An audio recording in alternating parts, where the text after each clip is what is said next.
Hello and welcome back. Today I wanted to talk about a project I did a couple years ago where I made new floorboards for my sailboat. My old floorboards were just really dark and kind of dated looking. They also had some imperfections in them, and some could say, why are you even replacing them? They're perfectly fine. You could just sand them, apply some new varnish and be on your way. But don't like to do things the easy way, and I really wanted some floorboards that just looked a little bit more modern and sleek. So the first step in the process is that you're going to want to source your wood. You want to get a marine grade plywood and a finish with a veneer that you like. I like the Teak and Holly look with the white holly stripes. I just think it looks really modern and classic. So I went to Exotic Hardwoods in Annapolis. From there, you're going to want to take your plywood and lay it out. And you want to lay it out so that your floorboards are in the same position with the same gaps and everything, and aligned with the strips of the holly, if you have that, or the grain in the wood, so that you get a nice consistent look. As you look at your floorboards, everything lines up and looks professional. So take your time, lay it out, double check, triple check it, make sure you're happy with it. And then from there, you're going to want to trace each floorboard. I just used a pencil with a right angle straight edge to make sure that I was getting accurate tracing. I guess you could transpose it and flip it, but that seemed more difficult to me.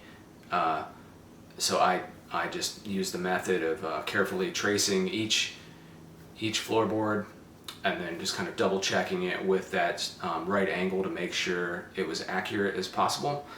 And then from there, you're going to want to get your tools out. I used a circular saw and a jigsaw, and you just want to make sure you got some really nice new blades for both.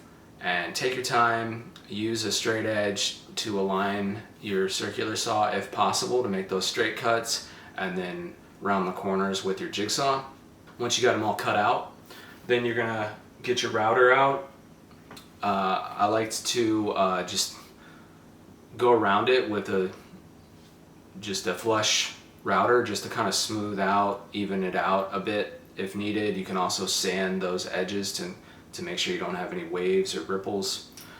And then on the bottom half, I used a 45-degree bevel so that they set inside the cutout inside the boat. And then for the holes, so you can lift them out, I have this precision 1-inch circular bit from Freud. This is for fine woodworking, and again, you just want to make sure that you're using a really nice bit that's not going to ruin your finish and your veneer on that top of that plywood. So after you've got them all cut out, routered, beveled, holes cut and everything, you're going to use the West System Special Clear Epoxy 207. This is a clear epoxy that won't change the color of your finish. You can use regular epoxy as well, but that'll yellow your wood a bit, so just know that. But the epoxy is just going to seal your floorboards so that there's no water intrusion. And I did about two, maybe 3 coats of epoxy.